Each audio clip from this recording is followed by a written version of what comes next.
Krenulo je slučajno. Martini Vesto je postojao i pre mene, firma koja traje preko 30 godina, s tim da ja počinjem sa radom možda pre 15 godina i to dolazi, bukvalno se otvara firma radnja u Kragujevcu i primaju 3 devojke. Ja sam prethodno radila isto sa tom garderobom muško, sa odelima i tu sam upoznala baš tu devojku koja počinje da radi u Martini Vestu.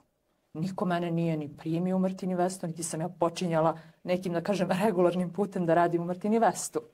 Dolazi ona do mene i kaže, Milice, sutra se otvara radnja u Plazi, da znaš, ja počinjem da radim, jel bi mogla da dođeš da nam pomogneš da sredimo lokal, čisto da ga očistimo, da spakujemo robu i to je to. I naravno, devojka koja ima 22-3 godine, iskreno vam kažem, ja sam radoholik. I meni ništa nije teško. Mislim da je to i poenta cijele priče. Gde sam ja na to pristala, otišla u tu radnju, čistila s njima. Sutra dan se radnja već otvara uveliko. Upoznala naravno direktorku koju ovim putem stvarno pozdravljam. Mislim, ja sad kad se vratim u to vrijeme, malo je čudno, ali sada mi je, na primjer, ta ženica kao druga majka. To su te takve teme. Gdje mi je ona rekla, znaš šta, Milice, sve je lepo što ste vi došli da nam pomognete, ali mi mesta za vas nemamo. Iz razloga što je kvadratura lokala bila 50 i šta će im realno 4 osobe na tom mestu. I ja sam to tako doživjela u trenutku ok, međutim to je ono neko vaše dete koje govori u vama, ne znam šta se desilo, iskreno kažem, ja nisam pripremala razgovor sa ženom, znači ja sam samo radila u fazonu čistačice, tu sam da spakujem robu i ja idem, ja se vraćam na moj posao koji moram da naglasim, je bio mnogo tužan. Niti sam primala platu jedno 6 mjeseci, niti sam imala slobodne dane, što znači da onako životna neka situacija nema dalje. Ali ja sam radila. Nema plate, nema slobodnih dana, ja sam terala i radila. I sad ja to se zove radoholičar, dobro. To je stvarno radoholičar. Ali to mi je i mladost. Sad iskreno ne znam da li bi mogla, jer svašta nešto prođete i teško da se vratite u to. Međutim, ja sam toj mojoj direktorki tada odgovorila ok, hvala na saradnji, ali isto naravno, to je tako bio drhtav ton, uplašenost, uznemirenost, ali to je tako izašlo iz mene, onako dete. Ali ja stvarno mislim da zaslužujem i ja jednu šansu, pored ovih devojaka. I ona se žena, valjda žena to nije uopšte očekivala da ja kažem. Mislim, ono, bilo u fazonu, došla si, pomogla si, ćao, doviđenja. Međutim, ona se naprosto tako okrenula i rekla mi, ok, ajde u redu da vidimo 5 dana budi na probnom radu, od sutra počinje radnja sa radom, pa da vidimo, Milice, ali uz nagoveštaj onako strogo, isključivo, nemoj da daješ otkaz u prethodnoj firmi, mislim. Da se razumemo, mi ne znamo da li ćemo raditi. Još da tamo ne primaš platu, ali nemoj da daš otkaz. Ne zna ona to žena, ona to pojma nema. I naravno ja sam tu radila jedno 10 dana na nekom, da kažem, probnom radu, s tim da sam u toj prvobitnoj firmi radila prve smene, a u Martini Vestu druge smene. Znači nas je samo delio sprat. To je jako bilo čudno, da je meni moja mama rekla, dobro, Milice, zašto toliki rad? Mislim, čemu to toliko? Koga toliko izdrža? Mislim, ono u fazonu, nije ti moranje da radiš toliko. Ja sam rekla, dobro, majko, stani, sad ćemo da rešimo, da vidim da li ću uopšte da ostanem u Martini Vestu.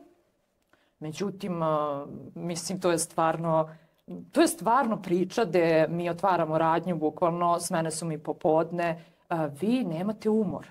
To je takva energija, to je takva vibracija krenula kad smo mi otvorili radnju. Ja ne znam osobu iz grada, da kažem, gradskih ljudi, koji rade u opštinama, bankama, dan danas kupuju kod mene, koja nije došla tih dana. Prosto da vidi šta nudi Martini Vesto. Jer to je bila godina 2012-13, gdje vi u Kragujevcu niste imali ovoliki izbor odela. Znači, eventualno je postojala Mona i to je to.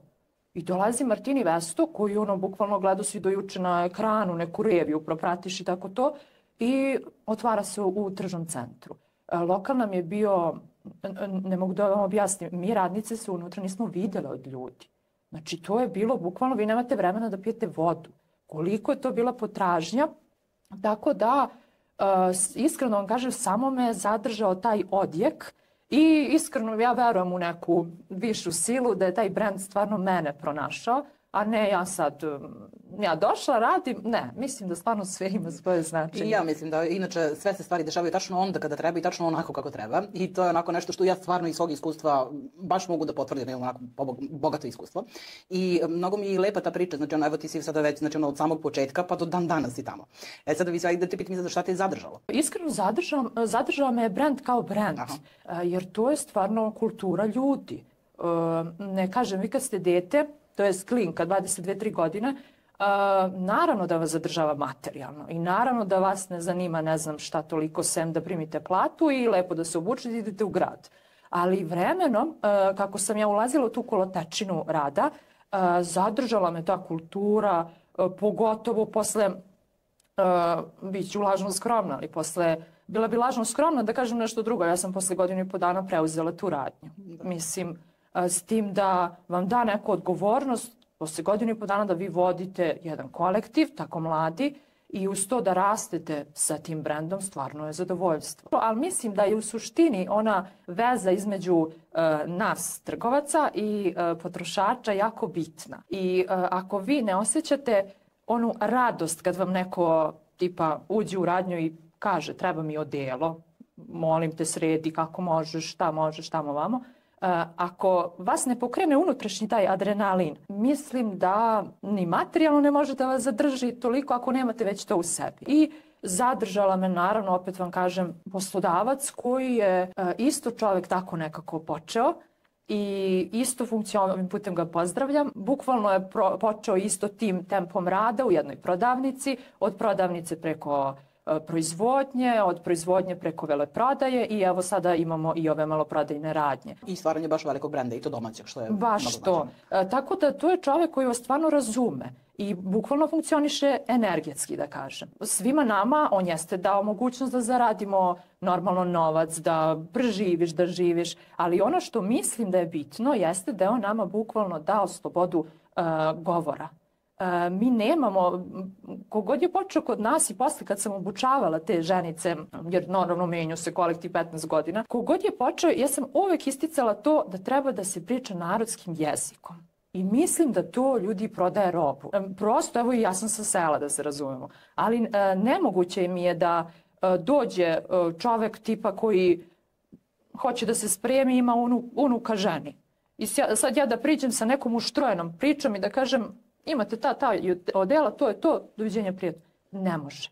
Znači morate da imate taj pristup, prosto da se tom čovjeku obradujete, pa onda lepo da ga pitate zašto se spremate, koliko gostiju će biti, gde pravite svadbu. Znači to je stvarno, i da vam kažem nešto, to su ljudi koji se zadrže kod nas po 2 sata kad biraju odelo. Nije to ova čaša, kupila sam i to je to. Iskreno mislim da me samo zadržala ta sloboda koju su oni videli u meni i tada verovatno da ja to imam, što ja te kasnije godinama sam skontala o čemu se radi.